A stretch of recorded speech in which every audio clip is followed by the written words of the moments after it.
여러분 안녕하세요. 한국사 강사 성하연입니다. 자, 우리 이번 시간에는 상품화폐 경제 발달 부분 들어갈 건데 여기 너무 시험에 잘 나옵니다. 여러분들 꼭꼭꼭 집중해서 공부해 두시길 바라겠습니다. 그렇다면 먼저 첫 번째. 자, 필수 개념 1. 바로 조선 후기의 조세제도 변화예요. 그래서 조선에서 전기와 후기를 우리가 나누는 기준이 뭔지부터 좀 살펴보자면 바로 양란이라 할 수 있겠죠. 임진왜란에 그다음에 병자호란에 이렇게 크게 두 개지. 란이 있고 그 사이에 사실 정묘란도 있죠. 이렇게 란을 겪으면서 아무래도 농사 제대로 지었겠어요? 못 짓죠. 그러니까 이제 농사도 잘 안 되니 그러니 거기서 세금 걷기도 힘들 것이고 거기에 플러스로 지금 막 군사체제도 너무나 바뀌고 이런 상황인데 여기에다 대고 군역 이런 거 쉽게 거둘 수 있겠어요? 이것도 어렵단 말이죠. 그냥 전반적으로 봤을 때 농민 생활이 너무나 힘들고 피폐한데 여기에다 대고 세금을 막 마음대로 걷는다? 나라 무너지는 일이죠. 이러면 안 됩니다. 사람들이 결국 들고 일어나는 기준은 뭐예요? 먹고 살기 힘들면 들고 일어나는 거예요. 그러니까 정부에서는 여러 가지 세금을 감면해주는 정책을 해야 되겠죠. 세금을 그래서 감면해줘. 그러면 나라는 뭘로 운영을 해요? 운영할 또 돈이 없겠죠. 그러니까 이것을 조금 있는 자에게 거두려고 하는 정책들을 이제 만들게 됩니다. 자, 그럼 우선 어떤 정책이 있는가? 첫 번째, 자, 영정법이 있는데요. 우리 조선의 조세 제도는 크게 보자면 세 개라고 생각을 해주시면 되겠습니다. 전정, 군정, 황곡 이렇게 해서 우리가 삼정이라고 주로 많이 불러주는데요. 그래서 전세, 땅에 매기는 세금이 전정이 되는 거고요. 그 다음에 이제 이건 군역이 되는 거죠, 그죠? 그래서 주로 군역으로 많이 가고 요역은 이제 직접 가서 일하는, 그래서 뭐 도로가 필요하다 그럼 만들고 뭐 이러는 거고, 그다음에 이 세 번째 황곡 같은 경우에는 이제 없을 때 빌려주는 제도라서 요렇게 세 가지를 삼정이라고 하는데 여기에 플러스로 하나 사실 더 있는 게 뭐냐면 세금으로만 보자면 전세, 공납, 역 세 가지 세금이 있는 거예요. 그래서 공납, 그래서 나라에 필요한 물건을 납부를 하게 되는 건데 그건 또 어떻게 바뀌었는지 이런 걸 좀 살펴보겠습니다. 첫 번째로 전세가 바뀐 게 바로 영정법이 되겠습니다. 영원히 이렇게 정하자라는 거예요. 원래 세금을 그럼 어떻게 걷었는가? 해에 따라 풍년, 홍육년 이런 것도 달라지기도 하고 이러니까 세종 때는 뭐 전분, 연분 이런 식으로 나눠가지고 그래서 전분 육등법, 그다음에 연분 구등법 뭐 이런 식으로 해가지고 막 상세하게 거두려고 딱 정말 합리적으로 거두려고 했었는데 사실 쉽지가 않죠. 그래서 나중에는 뭐 관수강급제라던가 이렇게 뭐 걷는 방식이 좀 달라지기도 했었는데 어쨌든지 간에 전반적으로 세금을 꽤 많이 내는 편이었다라는 겁니다. 그래서 토지 1결당 이제는 무조건 어떻게 하자? 4에서 6두만 징수하자라고 얘기를 했던 거예요. 그럼 이전엔 어땠는가? 한 10두 이상 냈더라라는 거예요. 쉽게 말하면 토지 1결이라는 게 쌀 100두가 생산되는 땅이라고 생각해 주시면 됩니다. 그중에서 4에서 6이라면 그쵸? 100 중에 4에서 6%를 걷는다는 거죠. 그 이전에는 10% 이상 냈기 때문에 당연히 반 이상 준 거죠. 그죠? 그러니까 백성들에게 너무나 환영받을 그런 법이더라라는 거죠. 토지가 있는 백성들에게. 그래서 이렇게 풍융에 관계없이 이렇게 4에서 6두 그래가지고 조선 후기 인조 때 시행이 됐더라라는 거 기억을 해주시면 되는데요. 그런데 이것에 대해서 뭐 운송비라던가 뭐 다른 수수료 같은 게 또 들어가서 실질적으로는 약간 부담이 증가하기도 하는데 그것까지는 사실 잘 출제되지 않습니다. 뭐만 보시면 되냐면요. 인조 때에 이렇게 영정법이라는 걸 마련해서 어떻게 했다? 그렇지. 전세를 영원히 정했다. 영정법 4에서 6두 요렇게 기억해 주시면 되겠습니다. 자, 그다음 두 번째. 요게 제일 잘 나오죠. 바로 대동법인데요. 대동법 같은 경우에는 공납이라는 것을 변화시켰던 것입니다. 공납, 나라에서 필요한 물건을 직접 물건으로 거뒀던 것인데 자, 그래서 이 마을에다가는 뭐 이것저것 내라. 저 마을도 이것저것 내라. 이렇게 내요. 근데 중요한 건 마을마다 특색이 다르잖아요. 산에 사는 사람들도 있을 거고 어촌에 사는 사람들도 있을 텐데 어촌에 사는 사람들이 뭐 전복이라던가 이런 걸 내는 건 쉬울 수 있겠죠. 그죠? 뭐 특히나 남쪽 어촌이라면 하지만 산에 사는 사람들이 전복 같은 거 낼 수 있겠어요? 내기 어렵겠죠. 반대로 뭐 산에 사는 사람들이 뭐 인삼 같은 거 내기는 쉬웠겠지만 여기 같은 경우에는 이제 인삼 내기가 쉽지 않았겠죠. 어촌 같은 경우에는. 그래서 이러다 보니까 중간에서 그러면 우리가 대신 구해서 납부를 해줄게 하는 방납업자라는 사람들이 등장을 해요. 그래서 이 사람들 중간에 껴가지고 대신 납부를 하고 그에 관련된 이제 돈을 중간에서 받았겠죠? 그런데 그냥 받지 않겠죠?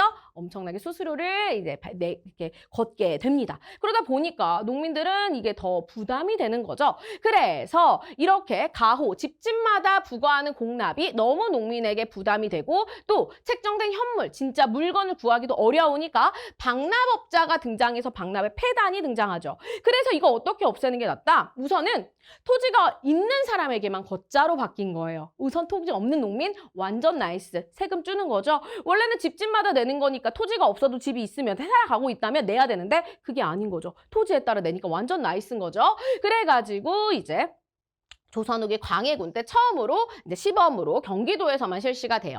어떻게 실시가 되는 거냐면 1결당 12두를 부과하게 됩니다. 그래서 이제는 공납, 사실 원래 현물을 납부해야 되는 거지만 거의 그냥 땅에 매기는 세금처럼 돼버린 거죠. 그래서 이걸 조금 어렵게 공납의 전세화 이런 식으로 표현을 하기도 합니다. 자, 그러면 문제는 뭐야? 지주들은 짜증나죠. 그죠? 세금이 늘어난 거잖아요. 그러다 보니까 반발이 극심했고 쉽게 그래서 오픈하기 어렵습니다. 전국적으로. 그래서 초반에는 경기도 지역에서만 실시하다가 이제 숙종 때가 되어서 전국으로 확대가 된다라는 것을 볼 수가 있고요. 그래서 현물 대신에 뭐를 냈다? 쌀. 면포, 동전, 그래서 옷감이나 동전 같은 걸로 징수를 하기도 했고요. 그래서 이렇게 공물을 징수하게 되면 사실상 나라에서 전복이나 이런 걸 거둔 이유가 이게 필요하고, 그치, 왕이 먹어야 되니까 필요하기 때문에 거둔 건데 아이고 그거가 없으니 어떻게 해요? 대신 또 이 물건을 사올 사람 필요하죠. 그래서 등장한 게 바로 공인입니다. 이 공인이 대단한 인물이에요. 왜? 공인이 전국을 돌아다니면서 이제 이 사람들이 뭐 돌아가는 건 아니겠지만 전국 돌아다니는 사람들을 통해서 물건을 막 사겠죠. 그죠? 그러니까 화폐 경제가 발달하는 겁니다. 직접 물건을 사게 되니까 돈을 주고 그래서 전국적으로 경제가 변화하는. 그래서 이 대동법이 중요한 이유가 뭐냐면 우리나라의 경제가 예전에는 조선시대 경제가 어땠다? 거의 물물교환 시기였어요. 물론 화폐가 있었지만 잘 통용되지 않았어요. 그런데 이제 화폐가 많이 통용되기 시작하는 거죠. 예전에는 그래서 주로 쌀이 거진 화폐처럼 사용이 됐던 겁니다. 뭐 고기가 필요해도 가서 쌀 주고 이런 식이었던 거예요. 이제 그렇지 않아요. 화폐가 등장해요. 그 대표적인 화폐 여러분들이 이미 알고 계세요. 우리나라의 옛날 화폐하면 딱 아는 그 화폐 바로 상평통보 되겠죠. 그 상평통보가 숙종 때 등장을 하게 되는데 이 숙종 때가 바로 대동법이 전국으로 실시됐던 때죠. 그래서 이 숙종 때에 정치적으로는 이제 환국이라고 해서 이제 여기저기 좀 약간 약한 애들을 중심으로 이렇게 좀 이렇게 힘을 들어주는, 그러다 보니까 사실 붕당 정책 폐단이 좀 오긴 했지만 결과적으로 이 시기에 경제적으로는 상품화폐 경제가 발달하는 계기가 됐더라라는 거. 그래서 대동법이 확대 실시됐던 게 바로 그때다라는 것도 함께 알아두시면 좋을 것 같습니다. 그래서 대동법에 관련해서는요, 요렇게 지도가 나올 수도 있겠는데요. 자, 처음에는 이제 경기도 중심으로 시작이 되다가 전국적으로 이렇게 퍼지게 되었다라는 건데, 여기 보면 뭐 쌀, 삼배, 목면 이런 것들을 냈다라는 거 나와져 있습니다. 그런 것까지 자세히 모르셔도 괜찮아요. 어쨌든 그런 걸 내는 것보다 대동법이구나. 광해군 때 먼저 실시하고 숙종 때 확대됐다 기억하시면 되고요. 그래서 달라지게 되는 거예요. 국가에 원래는 농민이 직접 현물을 납부하게 되는데 현물을 잘 못 납부하니까 중간에 방납업자들의 폐단이 생겨서 이거 없애고 국가가 뭘 걷어요? 쌀이나 돈, 그리고 이제 포목, 옷감을 걷습니다. 그런 다음에 국가가 공인에게 돈 주고 이제 가가지고 물건 사와라. 그래서 물건 사오게 되는 거죠. 관수품. 나라에서 이제 물건을 이제 가지고 오게 된다라는 거예요. 그래서 이렇게 대동법 관련해서 바뀌었구나. 원래는 현물을 직접 납부했는데 이제 그게 아니구나라는 거 여러분들이 기억해 주시면 되겠습니다. 자, 그 다음에 또 잘 나오는 게 역시나 균역법인데요. 자, 역을 바꾼 겁니다. 균등하게 바꿨어요. 자, 우리가 전쟁을 겪으면서 군역 대신에 이제는 군포 나라에다가 이제 걔네들 월급을 줄 이 포를 납부를 하게 되는 건데요. 자, 이게 이제 1년에 2필이었어요. 너무나 많았던 거죠. 그러다 보니까 뭐 2중, 3중으로 내기도 하고 문제가 너무 많았거든요. 그리고 이거 안 내려고 일부러 양반이 되거나, 왜냐면 양반들은 나라의 녹을 먹는 그런 계층이었기 때문에 군역을 면제해주기도 했거든요. 그러다 보니까 문제가 많은 거죠. 남은 사람들이 이걸 다 부담하다 보니까 문제가 생겨요. 그래서 이를 확 반으로 줄인 게 바로 영조가 되겠습니다. 영조 때 균역법이 실시가 됩니다. 그래서 군포 부담액을 반으로 싹 다 줄여줬더라라는 거 알 수가 있어요. 그러면 전체적으로 100%가 필요한데 50%밖에 못 걷잖아요. 나머지 50% 넣어서 걷어 있는 자에게 걷어요. 그게 바로 결작, 또 지주들한테 내게 되죠. 그래서 땅 많은 사람들한테 이렇게 자꾸 내는 걸로 좀 바뀌었더라라는 거 알 수 있고요. 그리고 선무군간포라고 해서 일종의 부유한 상민들에게 이렇게 이렇게 너네가 선무군관이다 이런 식으로 칭호를 주고 그 칭호에 따라 돈을 내게 하는 그런 제도가 바뀌기도 했었습니다. 이런 제도를 통해서 약간 이런 거죠. 약간 우리는 부자라서 이런 거 내잖아 나를 위해서 약간 이런 느낌으로 갔던 게 선무군관포고요. 그다음에 어장세나 선박세, 소금세를 전부 다 재정 수입으로 바꿔가지고 이런 약간 잡세를 또 많이 걷어서 나머지를 충당했더라라는 거 볼 수 있어요. 이 중에서 결작부가 한다는 내용이 정말 잘 나오거든요. 균역법과 관련해서 뭐 부족한 재정 수입을 지주들에게 결작으로 걷었다라는 거 여러분들이 기억해 주실 필요가 있겠고요. 영조하면 여러분 또 기억해 주셔야 할 게 바로 탕평책이겠죠. 그래서 탕평책, 탕평비를 세우시고 탕평파를 육성하고 거기에다가 서원도 좀 정리하자, 그죠?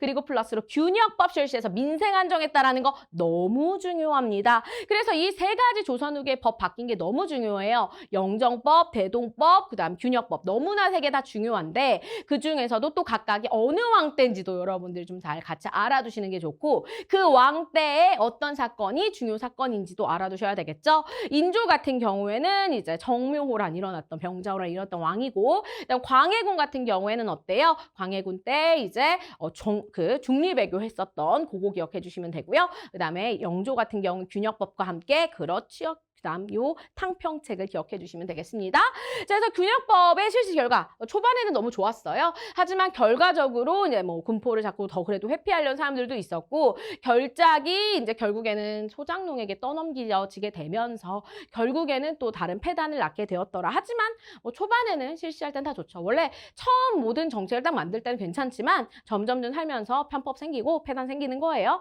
그러면 또 그걸 바꿔줘야 되겠죠. 사회라는 게 그렇습니다.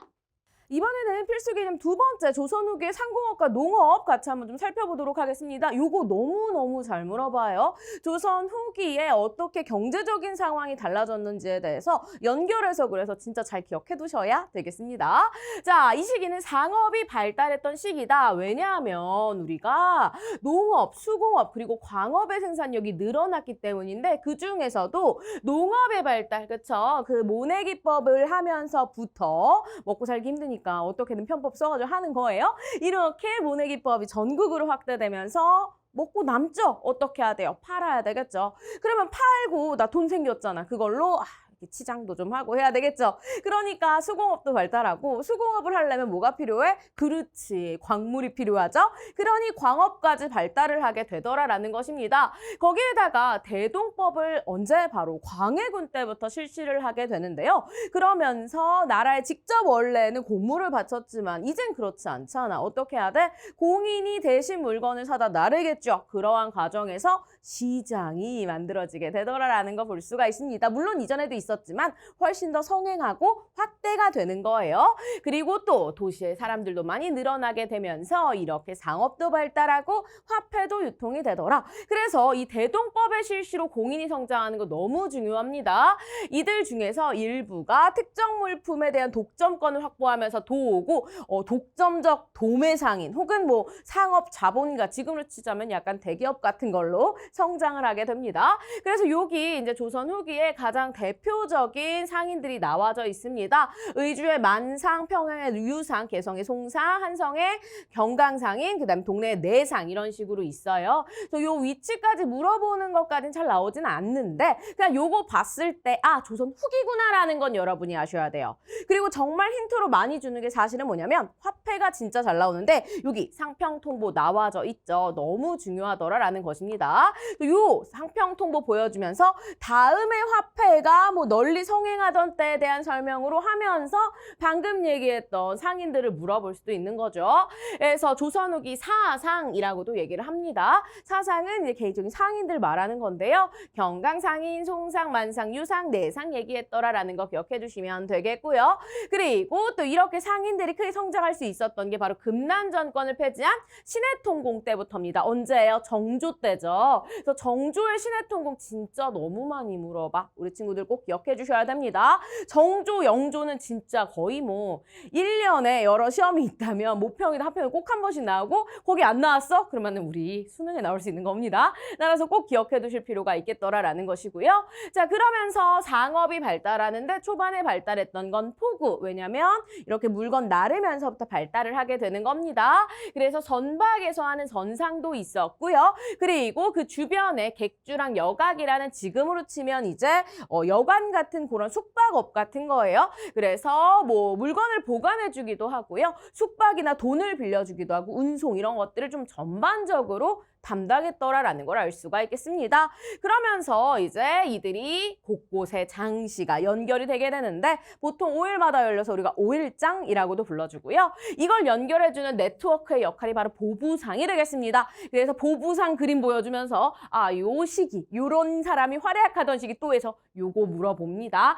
조선 후기에는 농업 발달, 수공업 발달, 광업 발달 잊으시면 안 돼요. 그러면서 원래는 주로 이런 걸 나라에서 관영으로 담당하다가 이 시기부터는 민영으로 담당한다라는 게 너무 또 중요하더라. 조금 이따가 더 살펴볼게요. 그래서 이 보부상도 잘 기억해 두시고 그러면서 국경지대를 중심으로 개시무역, 이건 나라에서 하는 거고요. 후시무역은 개인적으로 하는 사무역이에요. 요런 게 발달하기도 했다. 이렇게 유통이 활발해지니 상품화폐 경제가 발달하게 되면서 방금 얘기했던 요 상평 통보가 전국적으로 유통되고요. 어음이라던가 환 같은 요런 것들도 신종화폐로 등장을 했더라라는 거 알 수가 있겠습니다. 자, 그래서 요렇게 우리가 이제 뭐 도구, 금남정거도 한 번 더 읽어보시고요. 금남정거는 뭐라고요? 정조라고요. 잊지 마세요. 자, 그래서 수공업과 광업의 특징은 뭐냐? 이제는 나라에서 하지 않습니다. 민영, 개인이 운영한다라는 거 기억해 주세요. 그 민용수공업의 가장 대표적인 게 바로 선대제 수공업이 되겠습니다. 수공업자가 상인이나 물주에게 먼저 자금과 원료를 받아서 이제 미리 받아 주문 생산하는 방식이에요. 그래서 먼저 선자가 써 있더라라는 거, 먼저 대금을 받아 제작한다라고 생각해 주시면 되겠죠? 예전엔 원래 그런 게 아니었거든. 지금은 거의 대부분 그런 식으로 많이 이루어지잖아요. 그런데 예전에는 이제 만들어 놓으면 이제 와서 사가고 약간 이런 식이었는데 이젠 그렇지 않아. 대량으로 미리 주문을 하는 그만큼 많이 팔린다는 소리겠죠. 그죠? 그래서 이렇게 민영 수공업자들이 이렇게 생산을 해왔더라라는 거고 그러니까 광산의 수요도 늘어나겠죠. 그래서 광산 개발도 개인이 하게 됩니다. 이걸 우리가 사채라고 하는데 사채라고 하니까 꼭 우리 고리대금업자 같죠? 예, 한자가 좀 다릅니다. 어쨌든 예, 그렇게 사채.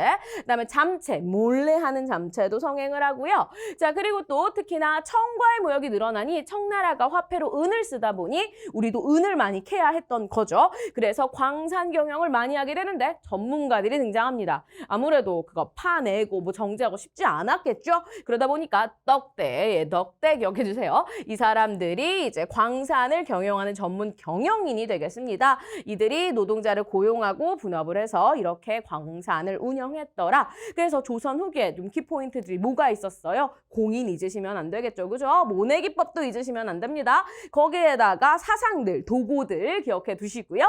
그리고 수공업 이런 것들 어떻게? 민영으로 운영돼서 선대제 수공업 잊으시면 안 되겠죠. 광산에 관련해서는 잠채라던가 덕대 이런 것들 잊으시면 안 되겠습니다.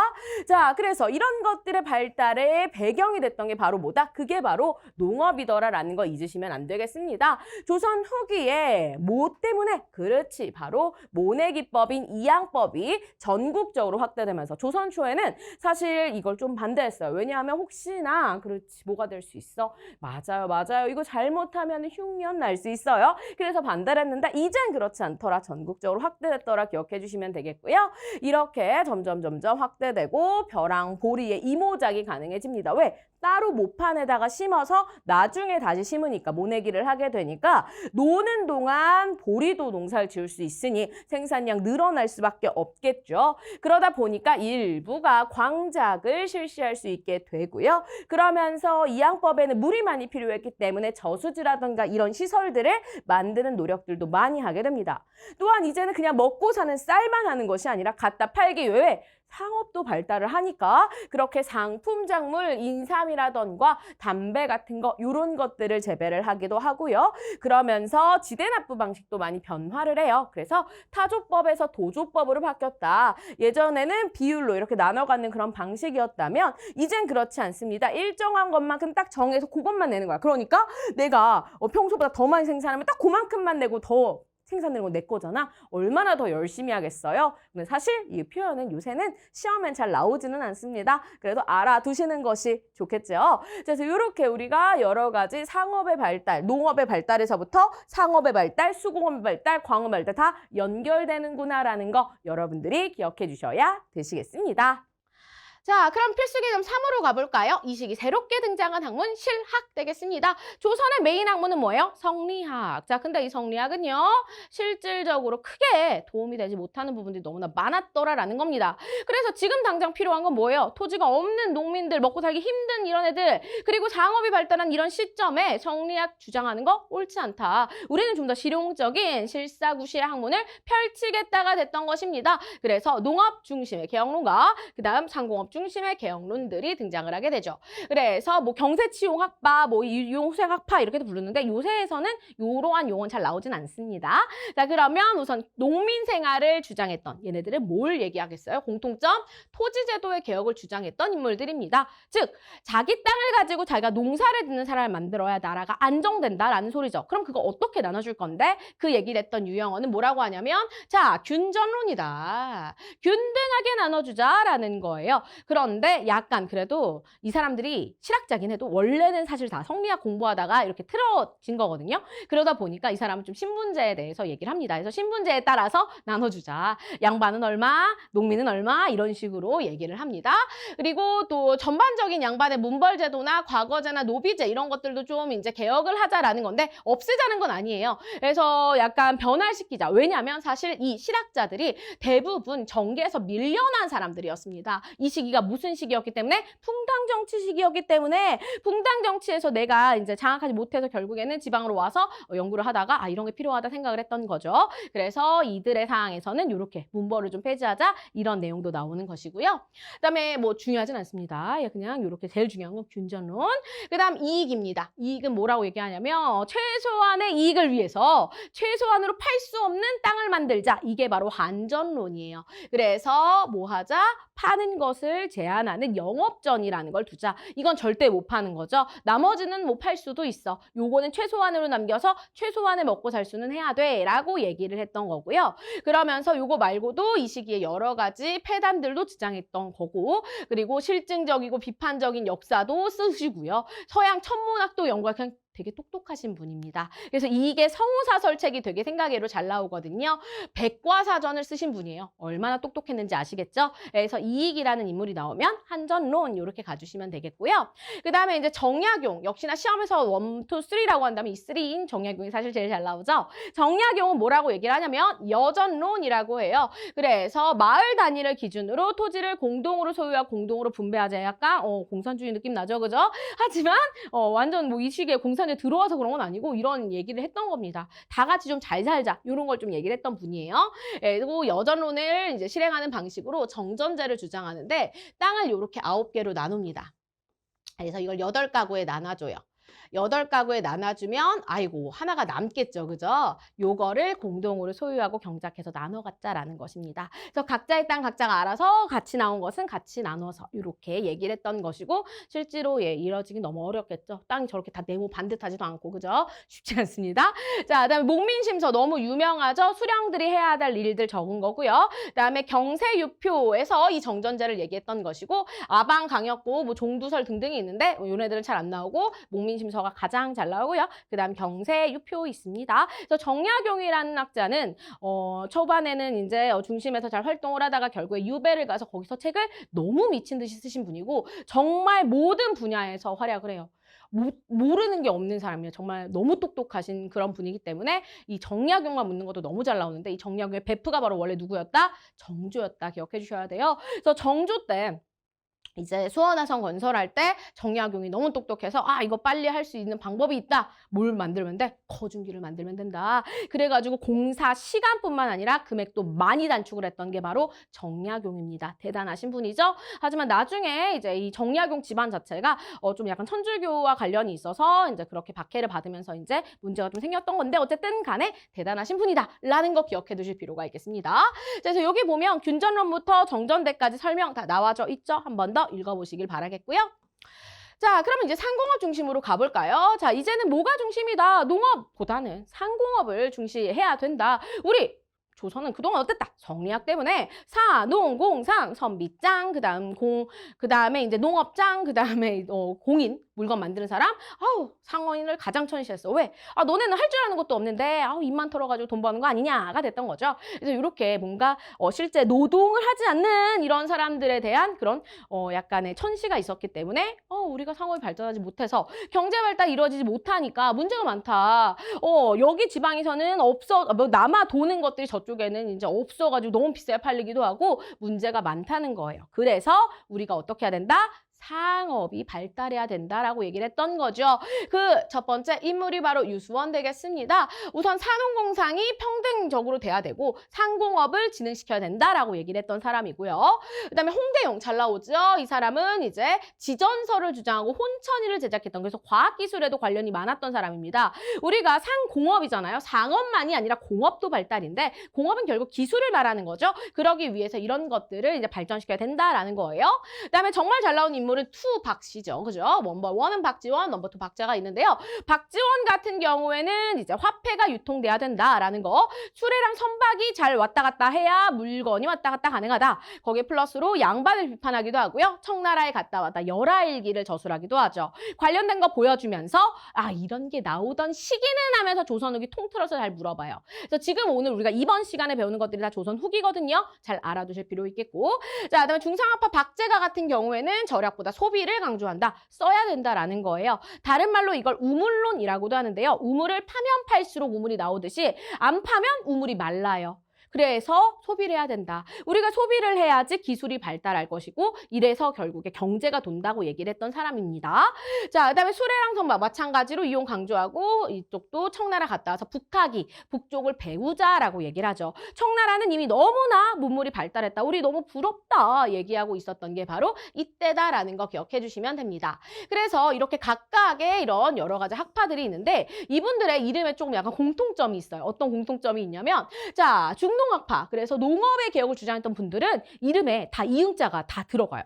그래서 유형원, 그죠? 그 다음에 이익, 그 다음에 정약용, 다 이응이 들어가. 그런데 여기는 이응이 다 안 들어가요. 그래서 보면 유수원 가운데 없죠, 그죠? 홍대용 가운데 없고요. 박지원도 이게 한 개만 있죠. 박제가는 아예 없어요. 그래서 이응이 이름에 다 들어가면 중농학파고 안 들어가면 중상학파. 이렇게 연결해 주셔도 괜찮습니다. 이렇게 해서 각각의 인물도 너무나 중요하고 잘 나오는데 가장 잘 나온 인물들을 좀 보자면 역시나 정약용, 그리고 그다음에 이익이요. 그다음에 여기서는 박지원, 박제가가 잘 나오는 편이고 각각이 어떤 주장을 했었는지 여러분들이 좀 기억해 두실 필요가 있겠습니다. 자, 그럼 이 시기 새로운 사상과 함께 서민문화는 어떻게 발달을 했는가? 자, 이 시기 너무 먹고 살기 힘들어요. 그래서 등장한 게 바로 뭐냐면 예언사상입니다.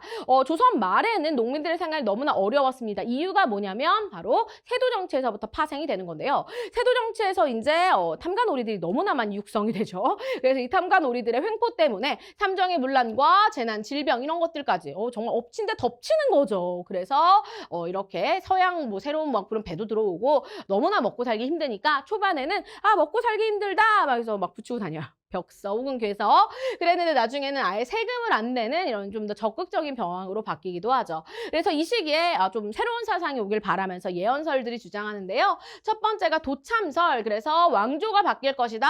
정시왕조가 등장할 거야. 정감록도 등장하고요. 그 다음에 미륵이 나타나서 우리를 도와줄 거야. 그리고 이제 무당이 굿해가지고 나라가 달라질 거야. 이런 예언 사상들, 미신들 이렇게 등장한다라고 보시면 되겠고요. 그 다음에 이제 이 시기에 새롭게 들어온 게 바로 서학입니다. 북학파 이런 사람들 있죠. 그래서 이제 북쪽에 다녀온, 청나라에 다녀온 그런 인물들로 인해서 서양 문물로 책이 한 권 들어와요. 천주실의라는 책이 들어옵니다. 천주교에 관련된, 그래서 기독교가 들어왔다라고 생각해 주시면 됩니다. 실학자들에 의해서 신앙으로 발전되는데 모든 인간이 평등하고 다음 세상에 영원할 거야 이런 것들을 얘기하니까 잘못된 거죠. 왜? 조선사회는 신분제 사회인데 어디 인간이 평등해요? 그러니 박해를 받을 수밖에 없는 거죠. 그래서 초에는 뭐 학문이라니까 초에는 이제 막 받아들였다가 이게 종교로 발전하면 사람들이 인간 평등만 주장하니까 이거 안 되겠구나. 그래서 정부가 단합하기 시작을 하더라. 이러면서 특히 이건 서양이 갖고 온 거니까 얘네들은 우리 입장에서 오랑캐죠. 서양의 것들 이런 것들 잘못됐다. 얘기를 하기 시작을 하고 그럼에도 불구하고 신도는 늘어나요. 왜? 너무나 우리가 바라던 세상이잖아요. 그죠? 인간평등. 그래서 결국에는 이렇게 신도가 늘어났고 나중에는 탄압이 살짝 완화됐다가 계속 전파가 돼서 조선 후기에 또 세상을 바꾸는 그런 학문 중에 하나다라는 거 기억해 두실 필요가 있겠습니다.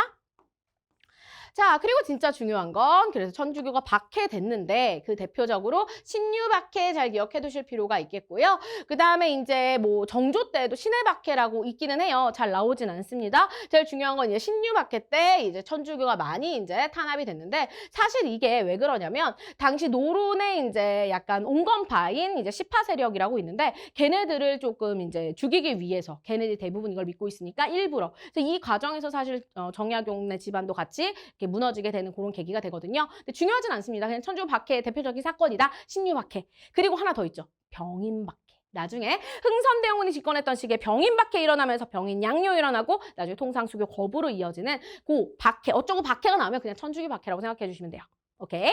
자, 그다음에 동학 정말 중요하죠. 자, 서학이 판을 치니 이건 잘못됐다. 우리 원래 이런 성리학자들이 있을 거 아니겠습니까? 그중에 대표적인 몰락 양반이었던 최재우가 우리의 여러 것들을 짬뽕하여 민간 신앙의 불교의 유학을 짬뽕해서 새롭게 만든 종교가 바로 동학입니다. 서학에 반대한다는 의미에서 동학이었고요. 인내천, 보구간민, 후천개벽 요렇게 이뤄지게 되는데 인내천 사람이 곧 하늘 우리는 모두 하늘이니 평등하다라는 거예요. 박해받겠죠. 그죠?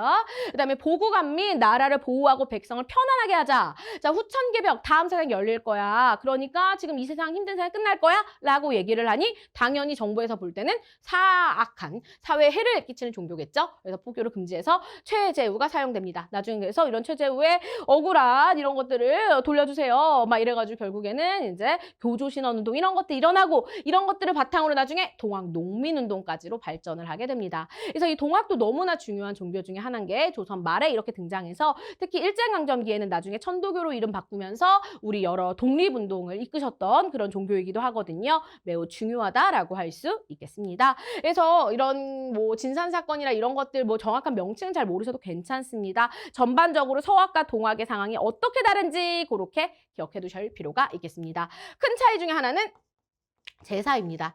자, 얘네들은 이제 유학도 좀 들어가져 있는 애들이기 때문에 제사 오케이인데 천주교에서는 당연히 싫어하죠. 예, 그래서 지금도 이제 천주교 믿고 이런 사람들은 집에서 제사 안 지내는 집들이 많습니다. 제사를 하는 거 이런 것들이 이제 우리가 천주교에서는 하나의 신만 보는 건데 이렇게 다른 잡신을 믿는 거나 다름없다 해서 제사를 하지 않죠. 뭐 이런 것들이 큰 차이점 중에 하나다 봐주시면 되겠고요.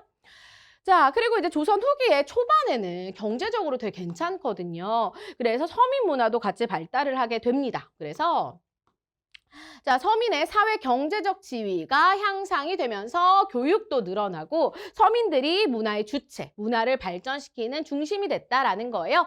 좀 양반 중심의 문화에서 많이 변화가 일어나요. 그래서 원래 처음에 이제 조선 말에는 경제적으로 어렵지만 이제 조선 후기 딱 시작했을 때 그때 이제 좀 약간 여러 가지 제도 바뀌면서 서민들의 삶이 많이 나아지거든요. 특히나 이 시기에 모내기법 이런 게 많이 들어오게 되면서 농업 생산량이 많이 늘어나게 됩니다. 그래서 먹고 살만해지니까 그중에서 일부 이제 농민들 중에는 분홍이 되는 경우들도 있었고요. 그러다 보니 이들을 중심으로 해서 이렇게 서민 문화도 발달하게 되는 거죠. 서민들이 읽을 수 있는 한글 소설에는 양반의 부조리들을 비판하고 신문제를 비판하는 아버지를 아버지라 부르지 못했던 홍길동전 이런 거 있죠. 그 다음에 서민의 감정을 좀 사실적으로 묘사한 이런 걸 볼 수 있고요. 그 다음에 사설시조 기존에 뭐 3장 6구 45자 이런 거 있잖아요. 그런 거 아니고 이제 완전 랩하듯이 이렇게 딱 쓰는 사설시조도 유행하고 그다음 판소리 이거는 모든 계층에서 좀 유행을 합니다. 그래서 이제 노래와 이제 뭐 이렇게 대사도 있고요. 이렇게 북치는 사람도 있죠. 그죠? 이렇게 이루어지는 것들. 그 다음에 탈춤이나 민화도 등장을 하죠. 탈춤도 한글 소설과 같이 양반을 좀 많이 풍자하는 그래서 지방의 장시들을 중심으로 운영이 됩니다. 그다음 민화는 서민들의 감정을 그린 건데 누가 그렸는지는 명확하게 나오져 있지 않은 그래서 작자 미상의 그런 그림들이 나와져 있고 대부분 이제 행복과 약간 그런 풍요를 비는 그런 그림들이 많이 그려져 있어요.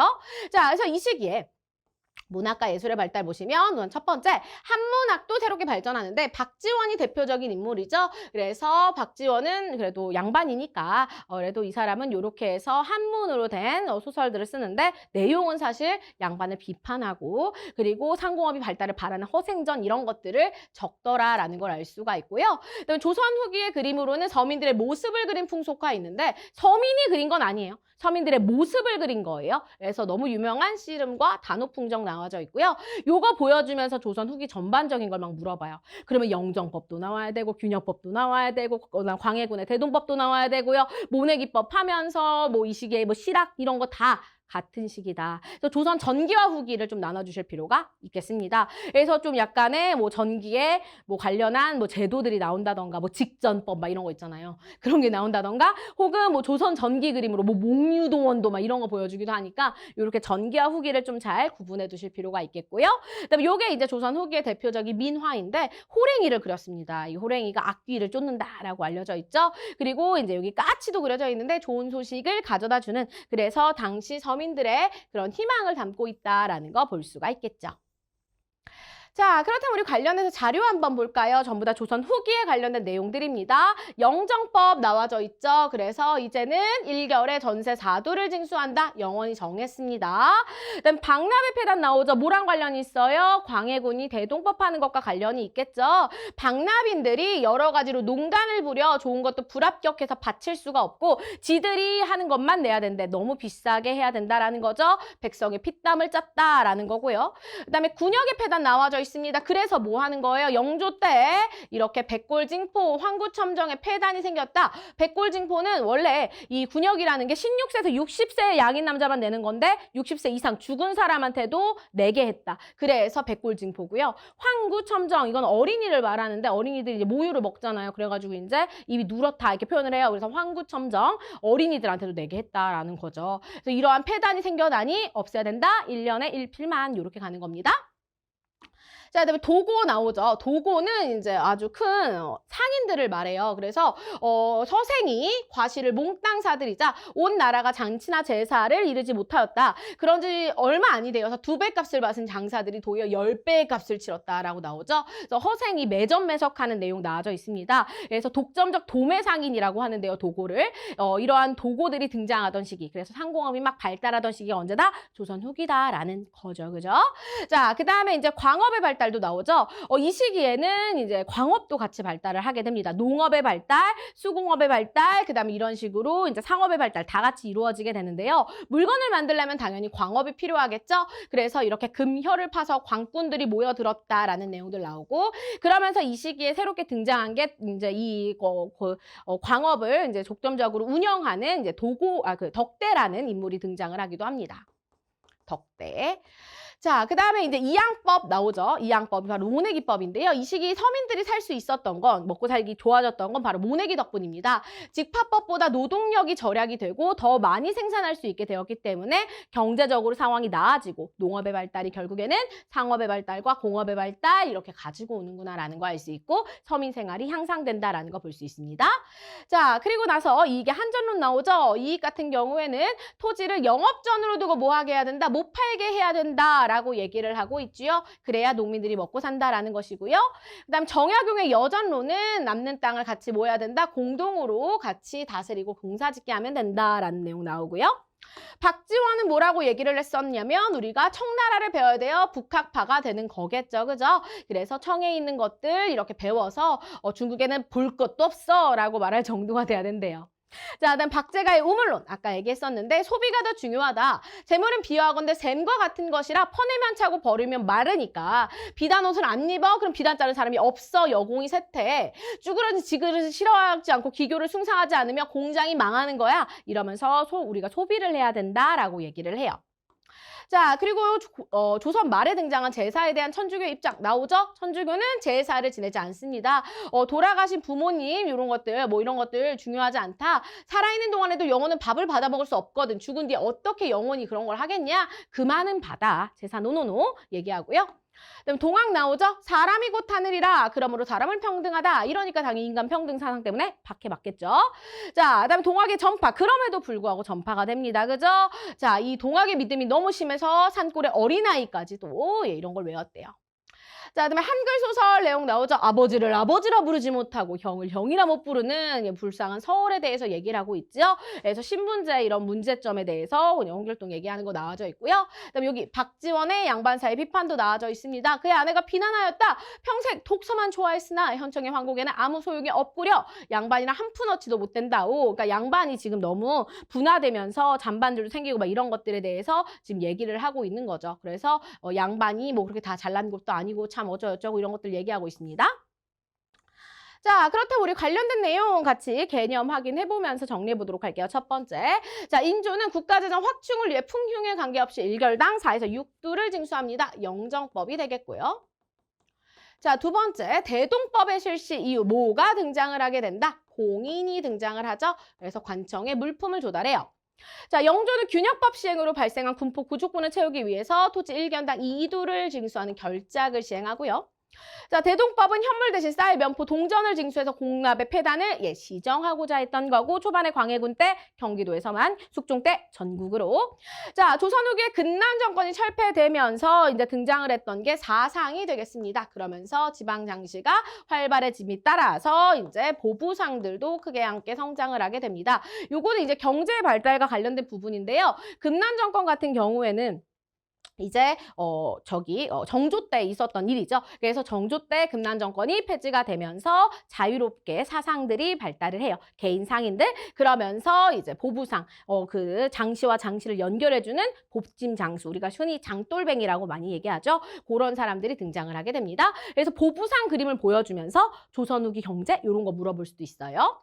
자, 그다음에 조선 후기의 수공업은 수공업자가 상인이나 물주에게 먼저 자금과 원료를 받아 주문 생산해요. 이걸 우리가 먼저 먼저 뭐를 한다? 주문을 한다. 선대제. 그래서 먼저 크게 주문, 제작을 하게 주문을 한다라는 거고요. 그래서 이거를 선대제 수공업이라고 해요. 광업에서는 광산 전문 경영인 덕대가 등장을 하게 되죠. 자, 조선 후기에는 이양법의 확대로 무엇이 가능해지게 됐다? 아주 크게 농사를 지을 수 있죠. 광작이 확대가 되면서 분홍이 등장을 하기 시작하고요. 서민들의 경제가 성장을 하게 됩니다. 자, 조선 후기에는 농업 생산력의 증대로 상업도 활발해지죠. 남는 거 갖다 팔아야 되니까요. 자, 토지 개혁론으로 영업전을 선정하는 한전론을 주장한 거 이익이겠죠. 그죠? 자, 그다음에 서양 과학을 수용해서 지전서를 수용하고 혼천이를 이제 제작하였다라고 나와져 있습니다. 자, 혼천이 제작한 거는 홍대용이 되겠습니다. 그다음에 생산과 소비를 우물물에 비유해서 소비의 촉진, 이거는 이제 박제가가 되겠죠. 자, 동학을 창시해서 시천주, 인내천, 후천배역, 고구간민, 요거는 이제 최재우 되겠습니다. 자, 그다음에 제사의식을 거부해서 정부로부터 사교로 구정됐다. 제사를 거부했던 건 누구? 천주교 되겠죠? 서학이라고 쓰셔도 됩니다. 자, 정서는 우리의 자연을 사실적으로 묘사한 진경산수화를 많이 그렸고요. 자, 박지원 같은 경우는 호질 양반경 같은 한문 소설이죠. 여기 한글로 되면 틀립니다. 그래서 양반 사이를 풍자하였다라는 거 기억해 주시면 되겠습니다. 이렇게 우리가 개념까지 전부 다 풀어보았습니다. 자, 조선 후기는요, 좀 뭉뚱그려서 잘 물어보니까 조선 후기가 어떠한 것들이 있는지 정치, 경제, 사회, 문화 같이 좀 구분 잘 해주실 수 있도록 공부를 해두셔야 되겠습니다.